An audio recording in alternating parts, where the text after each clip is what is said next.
নমস্কাৰ সকলোকে নিহাৰ science online YouTube চেনেলটোলৈ সকলোকে স্বাগতম জনাইছো। আজি মই আৰু এটা ভিডিঅ' লৈ আপোনালোকৰ ওচৰলৈ আহিছো। যেনেকৈ আপোনালোকে বৰ্ডত দেখিয়ে আছে, আজি আমি পঢ়িব বিচাৰিম বা আজি আমি অলপ জানিব বিচাৰিম যে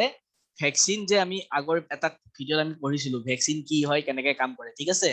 আজি আমি স্পেচিফিক্যালি পঢ়িম যোন দুটা ভ্যাকচিন ইণ্ডিয়াত এতিয়া চলি আছে, যাৰ কাৰণে এতিয়া দৌৰা-দৌৰি লাগি আছে, সবে স্লট নাপায়, সদায় সবৰ বেলেগ বেলেগ ধৰণৰ মিম চলি আছে হোৱাটছএপ ফেচবুকত যে স্লটৰ কাৰণে আমি কি কৰিম। ঠিক আছে, তো আজি সেই দুটা ভ্যাকচিনৰ বিষয়ে পঢ়িম যে কোভিচিল্ড আৰু কোভেক্সিন। প্ৰথমতে আমি কোভিচিল্ড পঢ়িম আৰু ইয়াৰ পিছৰ ভিডিঅ'টোত আমি পঢ়িম কোভেক্সিন। এই দুইটা ভ্যাকচিনৰ মাজত ডিফাৰেন্সটো কি, মানে কেনেকৈ বনোৱা হয়, দুইটা বেলেগ বেলেগ ধৰণে বনোৱা হয়, মই আপোনালোকক কৈ দিছো। ঠিক আছে, কেনেকৈ বনোৱা হয় ইয়াত মই প্ৰশ্নকেইটা লিখি দিছো। আমাৰ সঘনাই অহা প্ৰশ্ন কি কি, প্ৰথমতেতো হয় যে ভ্যাকচিনটো হয় কি। ঠিক আছে, মানে কি হয়, কেনেকৈ নেক্সটটো কেনেকৈ কাম কৰে, কেনেকৈ আমাৰ দেহত কাম কৰে, তাৰপিছতটো হয় কেনেকৈ বনোৱা হ'ল, আৰু তাৰপিছত কেনেকৈ কাম দিয়ে আমাৰ দেহত কিমান কাম দিছে, কিমান শতাংশ কাম দিছে, আৰু তাৰপিছত হ'ল ইয়াৰ কিবা সাইড এফেক্ট আছে নেকি, কিবা বেমাৰ আজাৰ ইয়াৰ পৰা হ'ব পাৰে নেকি। মানুহে বহুত ভয় খাই আছে। ঠিক আছে, বহুতে ল'বও বিচৰা নাই, বহুতে ভাবিছে যে অলৰেডি এটা ভ্যাকচিন মানে কি, আমি মানুহৰ এটা ধাৰণা কি আছে যে এটা বেমাৰ হয়, বেমাৰটো আমি অলৰেডি যোনটো কাৰণে আমি যুঁজি আছো, আমি বেমাৰটোৰ কাৰণে ভাবি ভাবি আমি বাচি আছো, সেই বেমাৰটো আমি নিজৰ দেহত কিয় লৈ ল'ম, হয় নহয়। বেমাৰটো নিজৰ দেহত ল'লেতো আমি বেছি ভালনাৰেবল হৈ যাম, মানে আমি বেছি মৰিবহে চান্স থাকি যাব, হয় নহয়। তাতকে আমি নলয় ভ্যাকচিন নলয়, টেনচন নাই। কিন্তু এইটো ৰং ধাৰণা। ঠিক আছে, আমাৰ এইটো বহুত ৰং ধাৰণা। ভ্যাকচিনে একো বেয়া নকৰে, আপোনালোকে ভ্যাকচিন ল'ব পাৰে। মই পাৰ্চনেলি ভ্যাকচিন লৈ আহিছো আৰু মই কোভিচিল্ডে ভ্যাকচিনটো লৈছো। প্ৰথম ড'জটো লৈছো, ছেকেণ্ড ড'জটো এতিয়া ভগৱানে জানে পাম নে নাপাম, এটা সময় দি আছে, সময় পালে ল'ম। মই নিজে কোভিচিল্ড লৈছো আৰু নিজে ভ্যাকচিনটো লোৱাৰ কাৰণে নিজৰ দেহত কি কি কাম হ'ল তাৰ ওপৰত মই নিজে ষ্টাডি কৰিলো, আৰু সেইকাৰণে ভাবিলো আপোনালোকক জনোৱা উচিত যে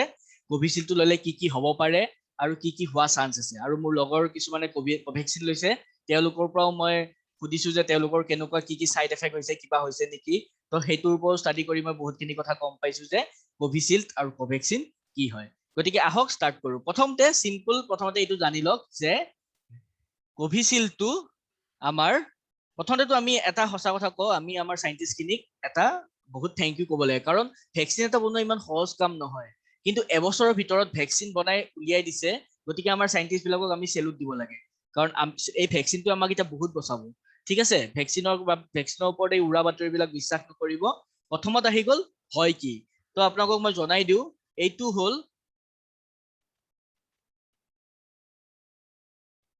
এষ্ট্ৰাজেনেকা অক্সফোৰ্ড ফৰ্মুলেটেড ভ্যাকচিন। মানে ফৰ্মুলেটেড ভ্যাকচিন মানে কি, এই যে এষ্ট্ৰাজেনেকা অক্সফোৰ্ডে যোনটো ভ্যাকচিন ওলাইছিলে, সেই ভ্যাকচিনটোৰে ফৰ্মুলাটো হয়। মাত্ৰ এইটো ডাইৰেক্ট সেইটো নহয়, এইটোক মেনুফেকচাৰ কৰিছে, এইটোক বনাইছে ইণ্ডিয়াত। কোনে বনাইছে এইটো, মেনুফেকচাৰ্ড বাই কোনে, পুনে বেস্ট, পুনেত থকা সেৰাম ইনষ্টিটিউট অফ ইণ্ডিয়াই। ঠিক আছে, কোনে বনাইছে, পুনেত থকা সেৰাম ইনষ্টিটিউট অফ ইণ্ডিয়া। ঠিক আছে, এইটো গম পাব কোনে বনাইছে, সেৰাম ইনষ্টিটিউট অফ ইণ্ডিয়া ক'ত আছে, পুনেত। আৰু এইটোৰ ফৰ্মুলাটো কোনে দিয়া, ফৰ্মুলাটো অক্সফোৰ্ডৰ পৰা অক্সফোৰ্ডে যোনটো বনাইছিলে এষ্ট্ৰাজেনেকা অক্সফোৰ্ড ফৰ্মুলেটেড ভ্যাকচিন। গতিকে এই অক্সফোৰ্ডত বনোৱা ভ্যাকচিনটোৰে ফৰ্মুলাটো আমাৰ ইণ্ডিয়াত লৈ অহা হৈছে, আৰু ইয়াক ইণ্ডিয়াত সেৰাম ইনষ্টিটিউট অফ ইণ্ডিয়া য'ত পুনেত আছে তাত এইটো বনোৱা হৈছে। ঠিক আছে, প্ৰথম কথা আপোনালোকে এইটো জানি লওক যে ভ্যাকচিনে, এইটোতো আমি গম পালো যে কি হয়, গতিকে কি হয়তো আমাৰ ক্লিয়াৰ হৈ গ'ল। নেক্সট গম পাওক যে কেনেকে কাম কৰে। 2 নম্বৰ, কেনেকে কাম কৰে। আমি আগৰ ভ্যাকচিনটো কৈছিলো, ভ্যাকচিনৰ নৰ্মেল কামটো কি, মানি লওক যিকোনো এটা বেমাৰ আছে। ঠিক আছে, সেই বেমাৰটোৰ কাৰণে কি কৰা যাব, প্ৰথমত বেমাৰটোৰ পৰা বাচিবৰ কাৰণে সেই বেমাৰটোক মাৰি পেলোৱা হ'ব, ইনএক্টিভ ফৰ্ম বা বেমাৰটো মাৰি পেলাই উইক কৰি দিয়া হ'ব। আৰু সেই বেমাৰটো যেতিয়া উইক কৰি দিয়া হ'ল, যোনটোৱে আমাক এতিয়া আৰু মাৰিব নোৱাৰে, আমাক এতিয়া আৰু সি ডেমেজ কৰিব নোৱাৰে, সেই বেমাৰটো তেতিয়া আমাৰ গাত সোমাই দিয়া হ'ব। ঠিক আছে, আমাৰ গাত সোমাই দিলে এতিয়া মই কলো কি, সেই বেমাৰটো এতিয়া আমাৰ দেহত একো কাম কৰিব নোৱাৰে, মানে আমাৰ দেহক একো অপকাৰ কৰিব নোৱাৰে। ঠিক আছে, এতিয়া কি হ'ব, এই যে আমাৰ দেহক একো কৰিব পৰা নাই, এতিয়া ভ্যাকচিনটোৱে, মানে এই যে ভ্যাকচিনটো আমি ললো, তাৰ কাৰণে কি হ'ব, আমাৰ দেহৰ কিছুমান স্পেচিফিক এন্টিবডি বনে। স্পেচিফিক মই কিয় কৈছো, সকলো ডিজিজৰ কাৰণে, সকলো ভাইৰাছ বা সকলো বেক্টেৰিয়াৰ কাৰণে কিছু স্পেচিফিকহে আমাৰ এন্টিবডি বনিব, প্ৰতিষেধক বনিব। ঠিক আছে, সেই এন্টিবডি খিনি বনিবৰ কাৰণে আমাক এই যে আমি ইনএক্টিভ ভাইৰাছটো লৈছো, সেই ইনএক্টিভ ভাইৰাছটোৰ পৰা মানুহজনে, মানে আমাৰ বডিয়ে গম পাব যে কিবা এটা সোমাইছে। আৰু সেই কিবা এটা সোমোৱাৰ পৰা আমি গম পাম যে এইটো আমি এতিয়া মাৰিব লাগে বা সেইটোৰ এগেইনষ্টত আমি আমাৰ হেয়া বনাব লাগে ঠিক আছে মানে মই বুজাই দিছো চাওক মানি লওক এইটো এটা ভেকচিন এইটো এটা যোনটোৱে বেমাৰ কৰি আছে ঠিক আছে এইটো আমাৰ দেহত সোমাই দিয়া গ'ল ঠিক আছে দেহত যেতিয়া সোমাই দিলে তেতিয়া কি হ'ল ই যাব দেহৰ ভিতৰত আছে এতিয়া তে কি হ'ব দেহৰ ভিতৰত আমাৰ কিছুমান স্পেচিফিক এন্টিবডি বনে আমাৰ সেই স্পেচিফিক এন্টিবডি এবিলাকে আহি ইয়াক চিনি পাব চিনি পাই মিলি ইয়াৰ এগেইনষ্টত নিজৰ এনেকুৱা এন্টিবডি কিছুমান বনাব ঠিক আছে এইবিলাক কোৱা যাব এন্টিবডি ঠিক আছে এইবিলাক যে বনাব এইবিলাকেতো এইটোক মাৰিয়ে পেলাব এইটোকতো মাৰি পেলাব কিন্তু এইবিলাকে মেমৰি হিচাপে থাকি যাব মানে এইবিলাক থাকি যাব এন্টিবডি বিলাক তো কি হ'ব পিছত যদি আমাৰ কিবা বাই চান্স যদি আমাৰ কেতিয়াবা সেই আসল বেমাৰটো সোমাই গ'ল মানক এতিয়া SARS-CoV-2 যোনটো আমাৰ কোভিডৰ যোনটো আমাৰ ভাইৰাছ SARS-CoV-2 এইটো যদি পিছত আমাৰ দেহত সোমাই এমাহ দুমাহ পিছত তেতিয়ালে কি হ'ব আমাৰ দেহত অলৰেডি এই এন্টিবডিটো আছে ঠিক আছে ভ্যাকচিনৰ এন্টিবডিটো তো ই দেহত এই ভাইৰাছটো সোমোৱাৰ লগে লগে ই যাই মিলি ভাইৰাছটোক মাৰি পেলাব তো আমাৰ দেহত বেমাৰ নহবই হয় নে নহয় মানে হলেও বহুত সোনকালে ঠিক হৈ যাব আগত যদি একো নাছিলে আৰু এতিয়া থকাৰ মাজত ডিফাৰেন্সটো গম পাইছে আগতে যদি একো নাছিলে তেতিয়ালে হেতু আমাৰ বেমাৰ কৰি থাকিব পাৰিলে হয় ভাইৰাছটোৱে কিন্তু এতিয়া ই আমাৰ বেমাৰ নকৰে আৰু মানে কৰিলেও সোনকালে ঠিক হৈ যাব ঠিক আছে তো কেনেকে কাম কৰি গম পালে এতিয়া কেনেকে বনোৱা হয় আপোনালোকক মই সবতকে ইন্টাৰেষ্টিং কথাটো কওঁ কোভিচিল্ড যোনটো আমাৰ ভ্যাকচিন আছে কোভিচিল্ড ভ্যাকচিনটো কৰোনা ভাইৰাছৰ পৰা বনোৱাই নহয় ঠিক আছে কৰোনা ভাইৰাছৰ পৰা হেতু বনোৱাই নহয় গতিকে আপোনালোকৰ প্ৰশ্ন আহিব পাৰে যে হেতু বনোৱা কিহেদি হয় হেতু বনোৱা হয় আপোনালোকে শুনিছে চাগে এটা নাম শুনিছেনে এডিনো ভাইৰাছ বুলি এডিনো ভাইৰাছৰ নাম শুনিছে এডিনো ভাইৰাছে কি কৰে জানেনে আমি যে কওঁ যে এই ভাইৰেল ফিভাৰ হৈছে মানুহজনৰ ভাইৰেল ফিভাৰ হৈছে 2 এদিনত ঠিক হৈ যাব আৰু হয়তো তাৰ ওচৰত থকা মানুহবিলাকৰো হ'ব পাৰে তো ভাইৰেল ফিভাৰটো কৰা এডিনো ভাইৰাছে ভাইৰেল ফিভাৰ কৰে এই যে সিজনত হয় কেতিয়াবা বতৰ হলনি হলে ঠাণ্ডাৰ পৰা গৰম আহিলে গৰমৰ পৰা ঠাণ্ডা আহিলে এতিয়া বাৰিষা সোমাই আছে এতিয়াও বহুতৰ বেমাৰ হ'ব পাৰে এই যে বেমাৰ হয় এই যে জ্বৰ হয় চৰ্দি হয় কাহ হয় এইটো কোনে কৰে এইটো কৰে এডিনো ভাইৰাছে তো কোভিচিল্ডত কি কৰা যায় মানি লওক এইটো হল আমাৰ এডিনো ভাইৰাছ ঠিক আছে এডিনো ভাইৰাছটো আমি জানো ইমান ডেডলি নহয় মানে মানুহক নামাৰে কাৰণ আমাৰ দেখোন বছৰত এবাৰ দুবাৰ এডিনো ভাইৰাছ সোমায়ে কাৰণ আমাৰ ভাইৰেল জ্বৰ হয় চৰ্দি হয় কাহ হয় নে নহয় গতিকে আমি জানো যে এইটো ইমান ডেঞ্জাৰাছ নহয় তো কি হয় আমাৰ দেহত মই যে এই যে বস্তুটো শিকালো যে এই যে এন্টিবডি বনে এন্টিবডি কাক চিনাক্ত কৰে জানেনে যদি এইটো কৰোনাও সোমায় কৰোনাৰো যোনটো বাহিৰৰ ষ্ট্ৰাকচাৰটো থাকিব বাহিৰৰ যোনটো ইহঁতৰ কোড বুলি কৈছো মই বাহিৰৰ যোনটো ইহঁতৰ আৱৰণ থাকিব সেই আৱৰণটোকে চিনি পায় সেই আৱৰণটোক চিনি মেলিয়ে সিহঁতি সেইটোক মাৰিবৰ কাৰণে ব্যৱস্থা কৰে গতিকে এই কোভিচিল্ডত কি কৰা যায় এডিনো ভাইৰাছৰ ওপৰত এনেকুৱা যোনটো কৰোনা ভাইৰাছৰ স্পাইক প্ৰটিন আছে স্পাইক প্ৰটিন বুলি কয় স্পাইক মানে বাহিৰত ওলাই থকা প্ৰটিন আপোনালোকে চাগে ছবিবিলাক দেখিছেও নৰ্মেল নিউজ চেনেল বিলাকতো যদি কৰোনাৰ ছবি দেখায় এনেকে এটা ছবি দেখায় নে দেখিছে এনেকুৱা 3D ছবি এটা দেখায় এনেকুৱা গতিকে সেইটোৱে এই যে বাহিৰত এইবিলাক যে দেখিছে এইবিলাক যে ওলাই আছে এইবিলাকক কোৱা হয় স্পাইক প্ৰটিন ঠিক আছে এইবিলাক আমি এডিনো ভাইৰাছটো জেনেটিক্যালি মডিফাই কৰি মেলি কি কৰিছো তাত এই কৰোনাৰ স্পাইক প্ৰটিন খিনি সোমাই দিছো কেনেকে সোমোৱা গৈছে ইয়াৰ যোনটো ডিএনএ আছিল তাত ধৰক ইয়াত কৰোনাৰ যোনটো স্পাইক প্ৰটিন আছে স্পাইক প্ৰটিনৰ আৰএনএডাল সোমাই দিছো আৰু যাৰ বাবে ইয়াৰ স্পাইক প্ৰটিনটো বনি গৈছে ঠিক আছে আৰু এইটো হৈ গ'ল আমাৰ ভ্যাকচিন ৰেডি এতিয়া এই ভ্যাকচিনটো সোমাই দিয়া গৈছে দেহত গতিকে দেহত সোমোৱাৰ লগে লগে কি হল দেহত সোমোৱাৰ লগে লগে দেহত কি সোমালে দেহত সোমালে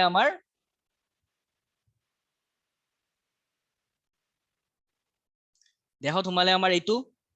হয় এইটো আমাৰ ভ্যাকচিনটো আমাৰ দেহত সোমালে যাৰ বাহিৰত আমাৰ এইটো কৰোনাৰ স্পাইক প্ৰটিন আছে গতিকে কি হ'ব আমাৰ দেহৰ যোনবিলাক এন্টিবডি মই যে কৈছিলো প্ৰতিষেধক সেই প্ৰতিষেধক বিলাক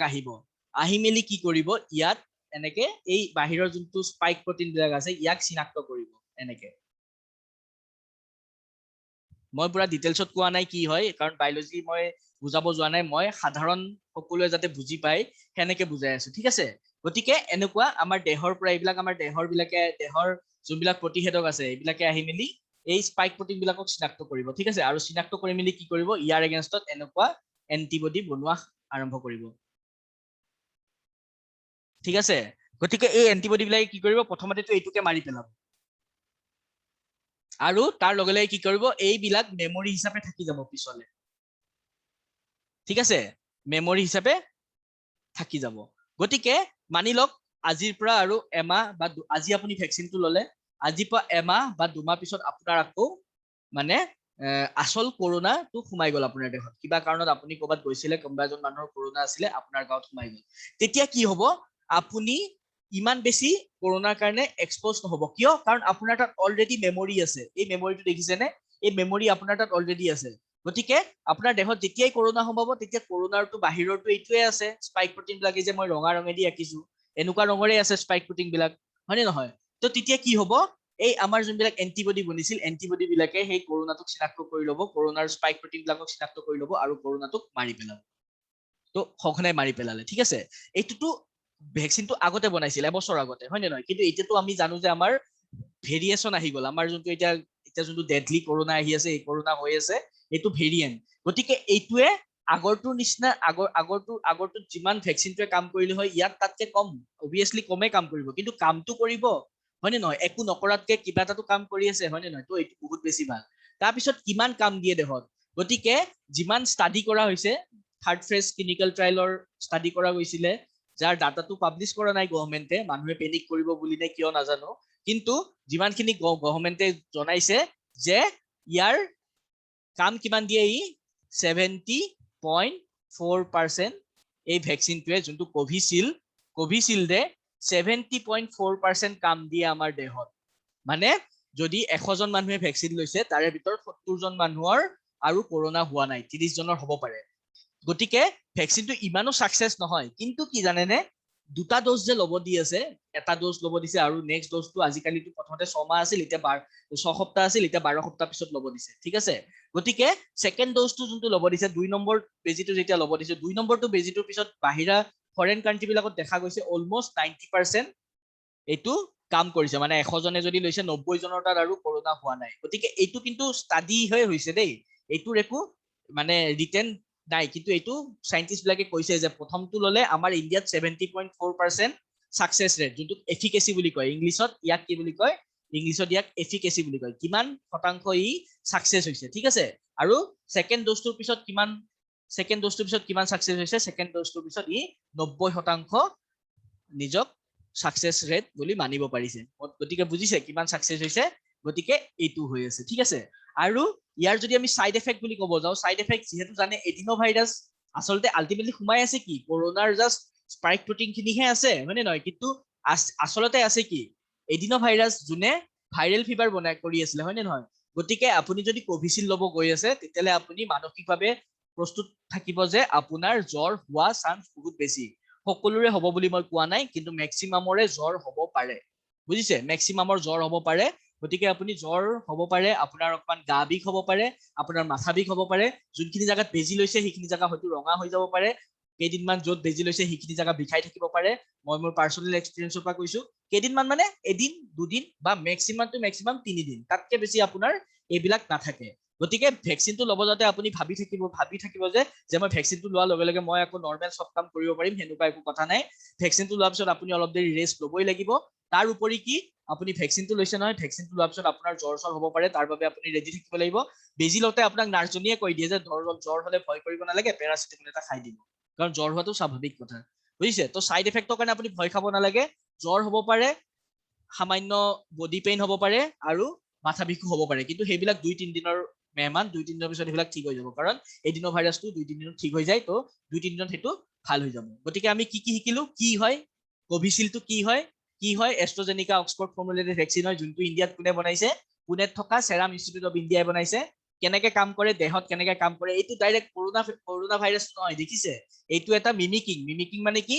একে ধৰণে বেলেগ এটা ভাইৰাছ সোমাই দিছে মানে এডিনো ভাইৰাছটো বনাই লৈছে দেখিছে ডাইৰেক্ট কৰোনা ভাইৰাছটো সোমোৱা নাই কিন্তু ইয়াৰ পিছত আমি যে কোভেক্সিন পঢ়িম কোভেক্সিনটোত আপোনালোকে গম পাব যে ডাইৰেক্ট আমি কৰোনা ভাইৰাছটো দিছো কেনেকে দিছো কি দিছো সেইটো আমি নেক্সট ভিডিঅ'ত পঢ়িম এইটো ভিডিঅ'ত আপুনি জানি লওক যে কেনেকে কোভিচিল্ডটো কেনেকে বনাইছে, এডিনো ভাইৰাছৰ ওপৰত কেনেকে স্পাইক প্ৰটিনটো আহি গৈছে, স্পাইক প্ৰটিনটো দিয়াৰ পিছত দিয়াৰ কাৰণে কি হৈছে, আমাৰ দেহত কেনেকে তাক চিনাক্ত কৰিছে, চিনাক্ত কৰি মেলি তাৰ কাৰণে কেনেকে এন্টিবডি বনাইছে, প্ৰতিষেধক বনাইছে, আৰু সেই এন্টিবডি বিলাকে কি কৰিছে, এই ভাইৰাছটোক মাৰা ষ্টাৰ্ট কৰিছে যদি ফিউচাৰত আমাৰ দেহত সোমায়। ঠিক আছে, ইয়াৰ প্ৰাইচটো বেছি নহয়, বৰ্তমান 250 টকামান হয়, যদি মানে আপুনি কিনিব যায়। বৰ্তমানটো গভৰ্ণমেণ্টে ফ্ৰীয়ে দি আছে, এইটো বহুত ভাল কাম কৰি আছে গভৰ্ণমেণ্টে, মাত্ৰ বৰ্তমান শ্বৰ্টেজ হৈ আছে, কাৰণ শ্বৰ্টেজ হ'বই, কাৰণ ইণ্ডিয়াৰ নিচিনা কাণ্ট্ৰি য'ত ইমান মানুহ আছে, ইমান কোটি কোটি মানুহ আছে, তাত ভেকচিন ইমান কম লেভেলত প্ৰডাকশ্যন হ'লে অকমান শ্বৰ্টেজ হ'বই। তাৰ বাবে বেছি পেনিক কৰিব নালাগে, আপোনালোকে সময়ত পাই থাকিব, পাৰিলে যেতিয়াই ভেকচিনটো পায়, যেতিয়াই শ্লট পায় তেতিয়াই ভেকচিনটো লওক। মই নিজে ললো, আপোনালোকো মই অনুগ্ৰহ কৰিছো ভেকচিনটো লওক। ভেকচিনটো ললে কি হ'ব, আমি সকলো যেতিয়া হাৰ্ড ইমিউনিটি এচিভ কৰিম তেতিয়াহে আমি এই কৰোনাটোৰ পৰা বাচিব পাৰিম। ঠিক আছে, গতিকে আপোনালোকে সময় পালে ভেকচিনটো লওক, আৰু সময়তে প্ৰথম ভেকচিনটো লোৱাৰ পিছত দ্বিতীয় ভেকচিনটো সময়ত লওক। তো আশা কৰো এই ভিডিঅ'টোত আপোনালোকে বুজি পালে যে কোভিচিল্ড কি হয়, তাৰ কেনেকে কাম কৰে, কি কি দি বনোৱা হয় তাক, আৰু তাৰ কিমান দেহত কিমান কাম কৰে, 70.4% বুলি মই ক'লোৱে ইণ্ডিয়াত। ঠিক আছে, থাৰ্ড ট্ৰাইলৰ পিছত এইটো ওলাই পৰিছিলে, আৰু ইয়াৰ চাইড এফেক্ট কি আছে, ইয়াৰ বেমাৰ কি কি কি হ'ব পাৰে, আৰু বৰ্তমান এইটো শ্বৰ্টেজত আছে, কিন্তু টেনচন নল'ব, যেতিয়াই আহে এইটো ল'ব পাৰে। গতিকে কোভিচিল্ড মই যদি কওঁ আপোনালোকে ল'ব পাৰে, একো টেনচন নাই, মাত্ৰ আপোনালোকে মানসিকভাৱে সাজু হৈ যাব যে আপোনাৰ মে বি জ্বৰ বা চৰ্দি হ'ব, বা বডি পেইন বা গা বিষ হ'ব পাৰে। গতিকে আজিৰ ভিডিঅ'টো মই ইমানতে সামৰিছো। নেক্সট ভিডিঅ'ত আমি কি পঢ়িম বুলি ক'লো, নেক্সট ভিডিঅ'ত আমি বুজিব চেষ্টা কৰিম কোভেক্সিনটো কি হয়। গতিকে আজি ভিডিঅ' ইমানতে সামৰিছো। যদি ভাল লাগিল সকলোৰে লগত শ্বেয়াৰ কৰিব, ছাবস্ক্ৰাইব কৰিব মোৰ চেনেলটো, নিহাৰ চায়েন্স অনলাইন চেনেলটো, আৰু লাইক কৰিব। ধন্যবাদ।